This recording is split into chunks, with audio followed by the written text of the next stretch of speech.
Lynn Neuman has spent her entire adult life in New York City, but it didn't have everything she was looking for. As food prices are rising astronomically, I want to grow my own food. I wanted a garden, and I wanted my dog to have a little more space. So when the pandemic shut down the city, she decided to temporarily relocate to Michigan. Thought I'd try my hand at growing some things, so I stuck some tomato seeds and some pepper seeds and some arugula seeds in the ground. Lynn is the artistic director of Artichoke Dance Company, which is based in Brooklyn. But even though she left the city behind, she didn't abandon her dancers. And the dancers, other gigs had dried up. They rely on lots of things to make money, teaching yoga, personal training, and they were all trying to find a way to pivot that. But knowing that they were struggling, I decided to not take a salary that year. By not taking a salary, she was able to double the amount she paid her dancers that year. Luckily, I have put away as much money as I can, even though it's in little itty-bitty increments every year. So I had a little bit of cushion. But there was a point where I realized that this can't be forever. This is not a way that I can sustain myself. So that helped me to make my decision to move out of the city because it's just cheaper. So partly for financial reasons and partially because she really loved living in rural Michigan, Lynn sold her New York apartment. I finally moved out of the city and have a garden, and it's actually going quite well. The tomatoes are making it. Lynn's move to Michigan allowed her to stay in the green financially and cultivate her green thumb. But she's the artistic director of her own company. Not everyone has that privilege. It made me think about the pay inequity within the arts field in general and how the performers are often last on the list, right? If the performers weren't there, there would be no show, nor would the agents, nor would the theaters, nor would anybody else have a job. So I think we really need to move forward with addressing this imbalance. We have been, as a field, addressing the imbalances of racial equity and disability, but we rarely talk about the financial inequity that exists in our field. You're listening to Arts, Work, Life, a podcast from the Association of Performing Arts Professionals. I'm Claire Caulfield. So there's a lot of talk in the performing arts industry about passion and how you have to make all these sacrifices for your art and sacrifices because you just love art.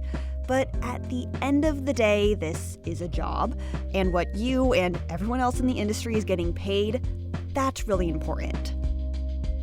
So today's episode, money, money, money. Hustle or bust.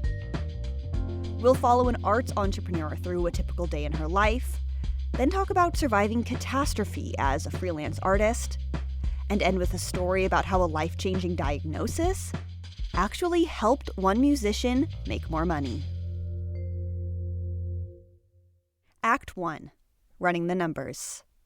When Thamara Bejarano first moved to Florida, she was surprised that there wasn't a lot of opportunities to perform theater in Spanish. Sure, there was children's programming and the occasional Latinx night, but she couldn't find a professional Spanish-language theater in the entire Orlando area. So she started her own. In our first story today, Thamara takes us through a typical day in her life, reflecting on why she walked away from a financially stable career, and on the hustle it takes to make sure your business doesn't go bust. All right, today is Friday. I'm leaving Amazon's warehouse. I get 44 packages to be delivered in 4 hours. These 44 packages, they pay me $80. 80. So do your math. It's not like my dream life, but it allows me to do what I really love to do. I am an Amazon driver, a flex driver in the mornings because I can do the block between 7 a.m. and 11 a.m. And then at 11 I can start my real thing that is directing this beautiful organization. I was living my dream life. At 35 years old, I was a professor in a very well-known university in Venezuela, in Caracas. But unfortunately, in Venezuela, we are living in a dictatorship. And I was forced to leave the country in hours. I managed to fit my whole life in a suitcase. Sometimes I don't remember who I was. It's like having many different lives. All immigrants have a hole in their hearts. It's a part of your life that was taken. Even when you came to this place because you wanted, it is always like something missing that could be transformed into creation, into positive action. And I believe that's very important and empowering. So being here in Orlando and in Central Florida in general, starting from scratch and thinking, oh my God, what I'm going to do with my life now? I said, well, why not to do what you always wanted to do? Let's dedicate to change the world through art. So I decided to open a space to do more for the Latino community, and that's what I did in 2019. Sometimes when I look to what we have done so far, I cannot believe it. Like 2 weeks ago, we were in the middle of the Fringe. Fringe is a huge festival, theater festival, but it's 99.9% in English. So after 20 years, we were the first group fully performing in Spanish. And you start listening to that and say, oh my God, I was doing this, I can do this. Hi, I'm picking up for Grubhub. I start my Grubhub blog in the afternoons from 5 to 9. Thank you. All right, here we are. After 15 minutes driving, we arrived to the customer's door.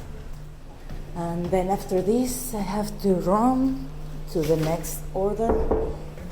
$5 more. Woohoo!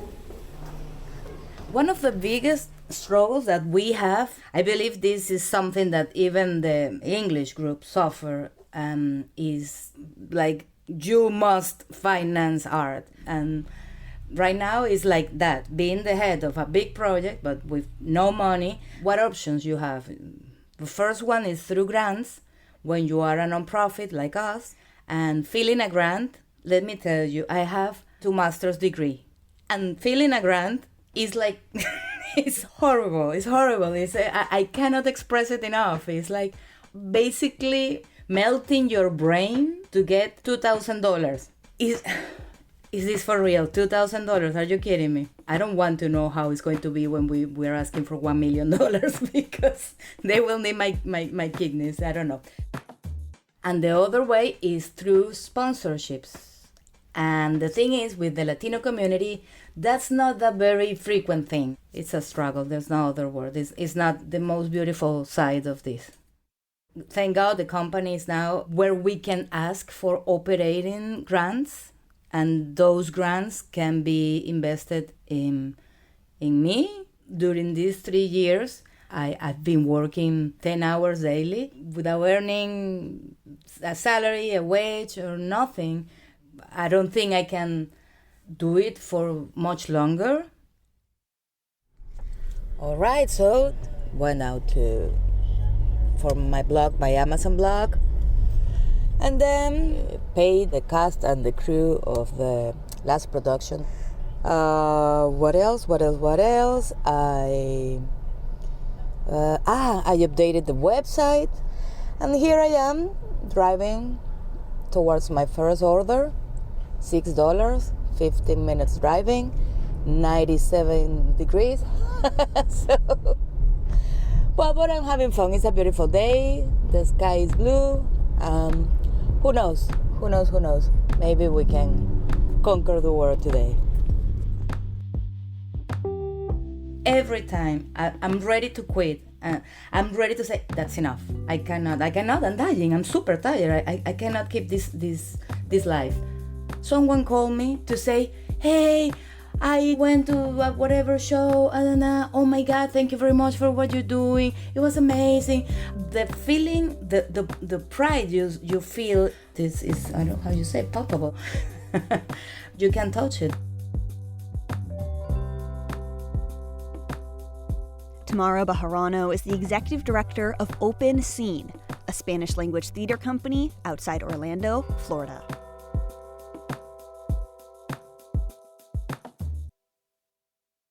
Act 2. Out of pocket, out of luck. Taylor Gordon has been a professional dancer in New York City for over a decade, and she's taken thousands and thousands of ballet classes in her lifetime. When the pandemic started, she was taking classes virtually, and her small studio apartment was no match for the large, airy, actual studios she was used to dancing in. But she couldn't complain. She found good work early on in the pandemic and was even able to set some money aside. So she was in pretty good spirits when in-person classes reopened. Taylor picks her story up in May of 2020, when she was on her way to the first in-person ballet class since the start of the pandemic. So I get to class that day and I see some friends that I haven't seen in a long time, and, do all the usual pre-class chit-chat, stretching at the bar, and, how was your quarantine, all that good stuff. Class starts and we go through center, we get through adagio, get through pirouettes, all good and fine. And then we get to petit allegro, which normally is my favorite part of all of ballet. I'm built as a kind of short, jumpy person, so it's usually something I do decently well. And we go to do the combination the first time through, no problem. I'm feeling good. I finally have space to actually travel and jump and fly. And then we go through the combination the second time, and I do glissade, jeté to the right, and then glissade, and snap, and I'm down on the floor. So I ended up seeing the doctor the day after the injury happened. I had fully ruptured the Achilles tendon. Basically, the only option was to have surgery to fully repair the tendon. And it was pretty important to get it done quickly because I just couldn't walk. I decided to go ahead with this doctor who's fantastic, a dance specialist, but I had to pay for the surgery right up front. I had about 6 days between when the injury happened and when surgery happened. I do have health insurance. It's just the city freelance insurance, but it doesn't cover anything, and it certainly doesn't cover any dance specialists, which I really wanted to see the right people given the situation. So I had to pay completely out of pocket via check. I don't have checks because it's 2022. So I was on crutches, and I had to crutch my way to the bank to get a certified check, and then crutch my way to the doctor to hand off the check. I'm crutching around Columbus Circle like a madman, so grumpy because I don't want to be injured. I don't want to have surgery. I don't want to pay all this money for surgery. Yeah, it was really not a great time.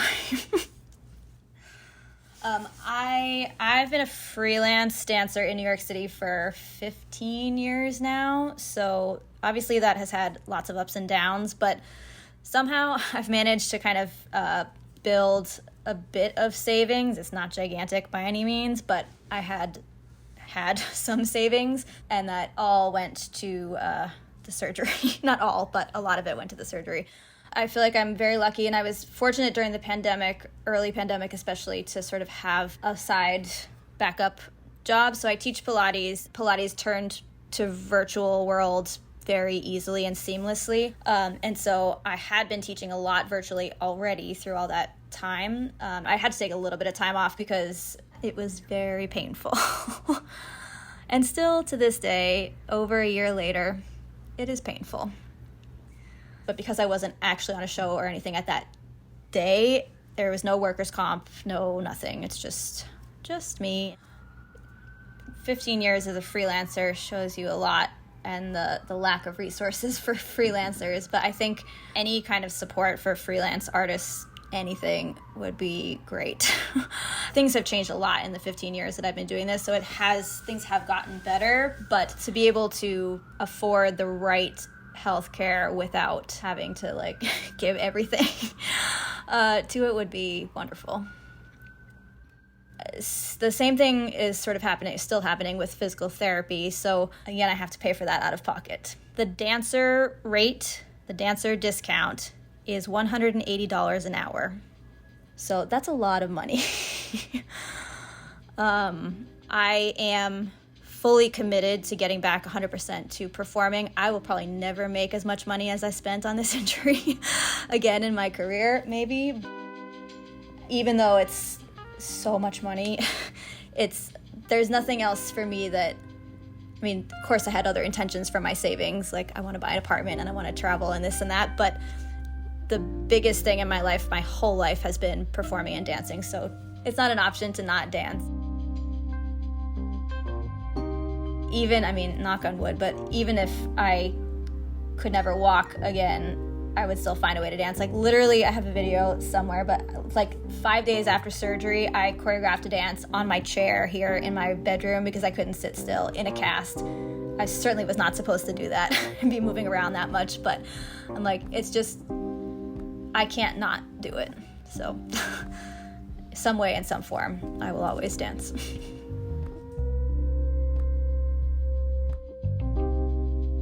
Taylor Gordon is a professional dancer and freelance artist based in New York City.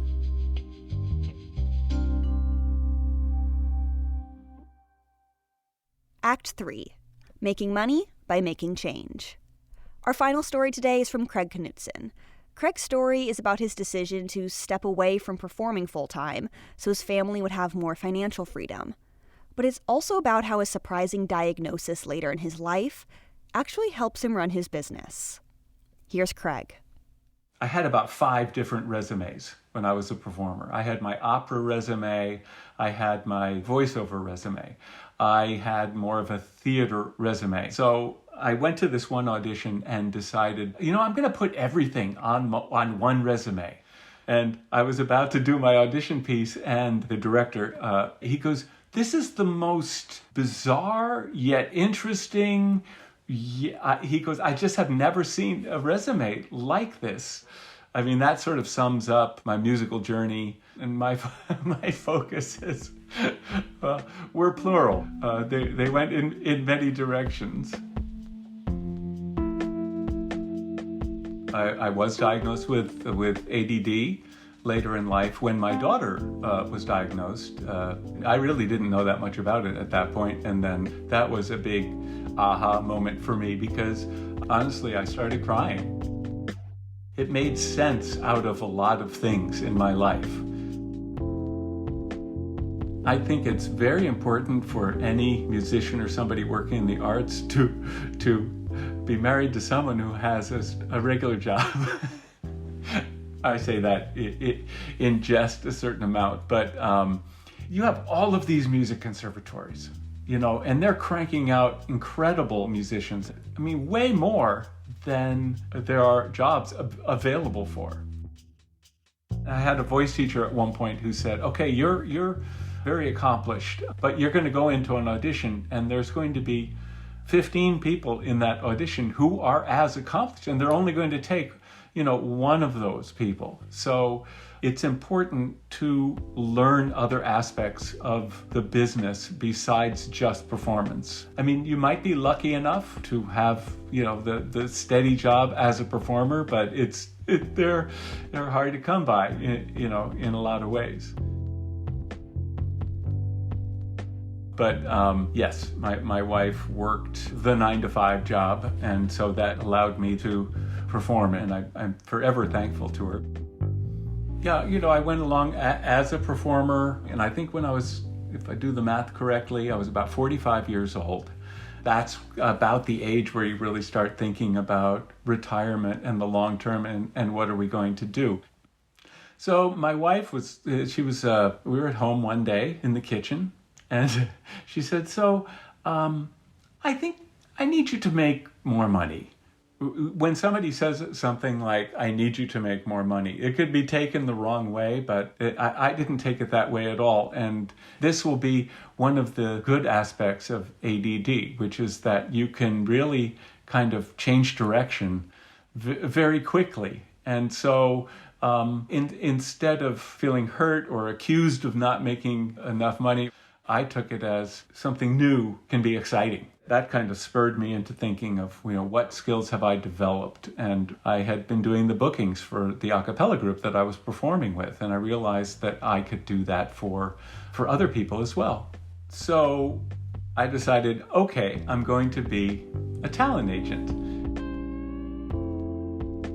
Oh yeah, I remember when I, first started doing this and didn't know all the ins and outs of it. My thing was, when somebody called me and they said, well, do you have, and then they would list something, do you have a performing cat show? My answer was always yes. And then I would hang up the phone, and then I would frantically start calling around to find the performing cat show for somebody. And it built from there. I started learning it and doing conferences and having some success with booking people. I started at first just going to one conference, and in my head, I just sort of had this picture of that whole world being very competitive, and that everybody was sort of like trying to get something. And it turned out to be very different. I asked people about things, and people were very, very helpful and very understanding. So I've been doing this now for 22, almost 23 years. I think I got there by opening myself up and admitting that there were a lot of things I still needed to learn, instead of trying to pretend that I knew everything. I feel like people should be open about a lot of things, and I have ADD, and I just felt like it was something that I could talk about as a natural thing, like tell people, oh yeah, I have ADD, this is why, blah, blah, blah, rather than masking it, and there's a real benefit to that. People do ask, do you miss performing? And I have never stopped performing. It's just I'm not doing it full time. I'm not touring with a group. And also, one of the wonderful things that I found out when I started representing artists was that in some ways, when you book a tour and it's a successful tour, or bringing a group from obscurity into prominence, I found to be the same satisfaction as I was getting from doing a good performance and getting a standing ovation. I wouldn't encourage someone to take the career path that I took, but I also wouldn't dissuade someone from, if that's happened to be the path that they were taking. It's not bad to change direction, and you're not a failure if you do that. Craig Knudsen is a talent representative and musician living in Berkeley, California.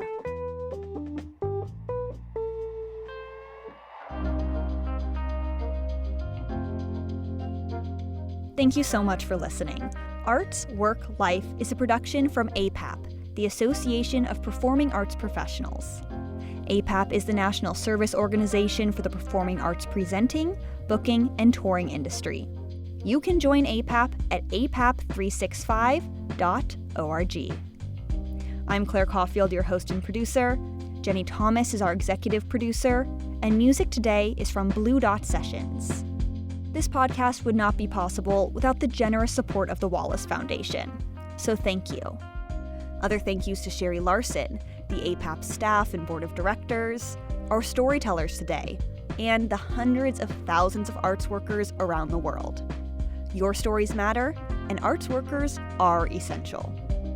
Speaking of stories, if you work in the performing arts and want to submit your own story to this podcast, visit apap365.org/podcast. And if you enjoyed this episode, please leave us a review. It helps others find the show. Arts, work, life. That's real. And next time on Arts, Work, Life.